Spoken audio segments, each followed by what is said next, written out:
last week's video, we were discussing, does life get better? And the reason why I'm touching back on this subject is because I had somebody reach out to me and they had asked a very good question. And the question was, how do you set up a plan for success when trying to navigate through life and trying to make a determination on whether life gets better? So the information that I gave this individual was basically a rubric on how to set up a success plan for anything that you go through in life. It could be in your finances, it could be with fitness, it could be in learning some thinking errors or some attitudes and beliefs that may be misguided. It could be learning how to select better friends, how to put yourself in better situations. So the success plan that we came up with was essentially trying to target their thinking errors and how they needed to work on, or should I say, develop small goals in order to reach their overarching goal. So now some of you might ask, well, what does this success plan look like? Well, success plans can look like anything. The only thing that matters is that it works. So the best way to start with I'm going to say a decent success plan is you have to have a goal. And the goal could be very broad, but unfortunately, if the goal that you have is very broad, it makes it hard to stay to that plan. So say for instance, you develop a budget plan and you say, my budget is $150 a week as far as groceries are concerned, and you're constantly spending 165, 170, 175, you're deviating from that plan, which is then going to draw you short in other areas that need your finances. So it's the same thing with the plan. If you make it too broad, you're not going to hit the designated mark as you should. So what do I mean by breaking this down a little bit more, defining this goal a little bit more so that it's a little bit more attainable and relatable?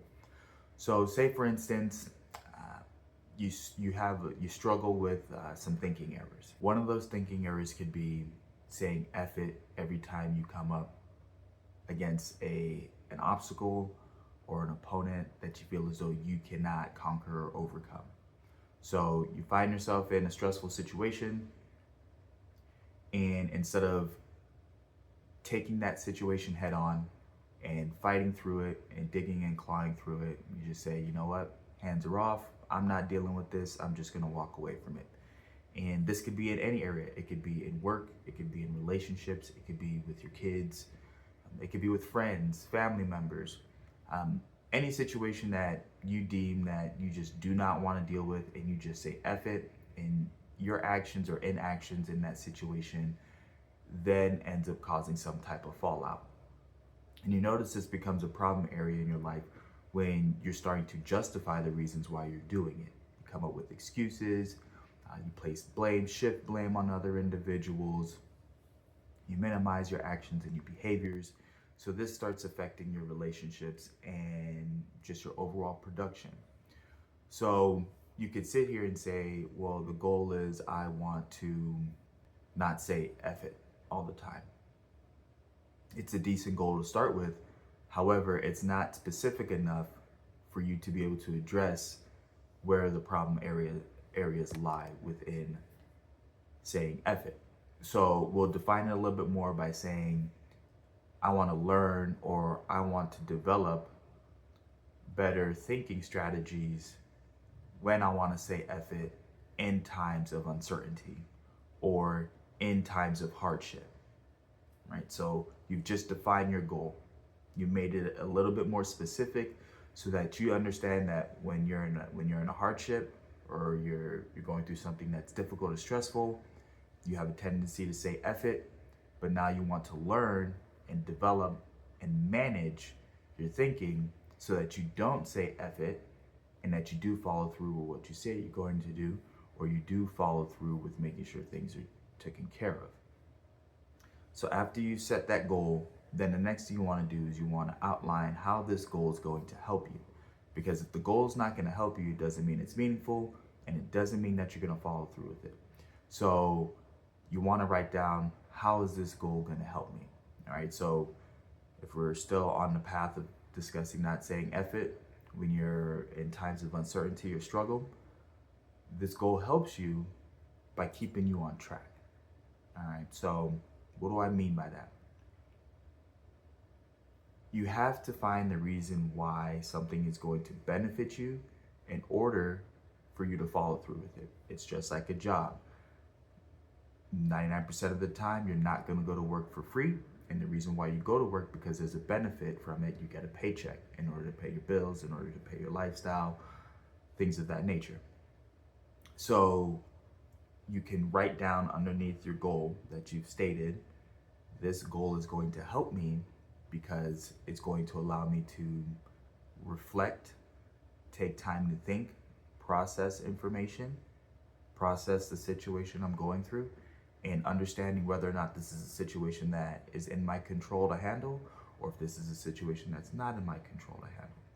Another way this goal can help me is it can help build up my resilience. It can help build up my tolerance to things that were highly stressful at one point, and now I'm starting to learn that it's not as big of a stressor. So now I'm able to apply internal controls, internal coping skills to help bring my thought process down, help bring that thinking area down of wanting to just say F it all, and I'm just not doing it. So you have your goal, and you have how this goal is going to help you, how it's going to help you move forward in this area. So then the next thing you're going to do is you're going to write down 3 what we would call mini goals, right, or step goals. Now what these goals do is they're little achievements or little mile markers you hit that are going to help you develop the skills that are necessary for not saying F it during stressful or hard times. All right. So the first step goal you can write down would be, for the next 60 days, I'm going to journal every day from the moment I wake up to the moment I'm about to go to bed. And you document everything that goes on through that day. And as you document that stuff, every week you go through all your journal writings and you underline or you highlight instances where you just felt like saying F it, where you just felt like you just didn't want to deal with none of it, and you just want to wash your hands and be rid of it. And you underline those and you highlight those. All right. And what you're going to notice is, as you start journaling, you're going to notice that you're going to be underlining a lot of situations where you're like, I don't want to deal with this. I don't want to deal with this. I don't want to deal with this. But as you move forward and as you progress through the weeks and through the months, you're going to notice that the time span between when you're having those thoughts, those thinking errors, you're going to start to notice that they're going to increase in distance. And that's what you want. That's the whole point of journaling, is that you're making a mental note of what's going on. And when you start to get to that point where you want to say F it, you get to that line, you say, you know what? I can't do that. I can't just walk away from this. I have to continue moving forward. All right. So that could be your first step goal, is journaling for 30 to 60 days and outlining every single time you want to say F it and what your response was. All right. Next step goal could be, for the next 30 to 60 days, each time you've outlined that you want to say F it or you didn't want to deal with it, you write it down what the situation was, and then right underneath it, you write down the amount of time it took you to realize your thinking error and to readjust and set a different course for that. All right. So say you have a situation that goes on and you want to say F it, you jot that down, and then you write down, okay, it took me 45 minutes to recognize that I was in my thinking error, and it took this amount of time to understand that I was needing to change my course. Then you'll write down the next time you had a case of the F it's, and then it might be 40 minutes. And then the next situation might be 38 minutes, and then 30 minutes, and then 25 minutes. And what you're doing is you're documenting all these situations, and you're putting a number to it so that you can understand that, hey, instead of it taking me an hour or 2 days to figure out that I'm in this effort mood about this situation, whatever it might be, I went from it being 3 days to now it only taking me 12 minutes to realize where my thinking error was and readjust that course. All right. The next step goal that you could write down would be asking 5 people around you, whether it's your very good coworkers that you're close with, very good friends, family members, and you ask them, hey, could you either send me like a message or write me a letter just explaining times where you've seen me just say F it with a situation that you thought that I probably should have just kept going with, whether that would be school, whether it be getting into some type of business, whether it may be a relationship that you would have been in or that you are a part of right now, where you need to continue to build in that area. And what was my response? How do you think I was acting? What were my actions or my inactions in the situation? And what were some things I could have done better?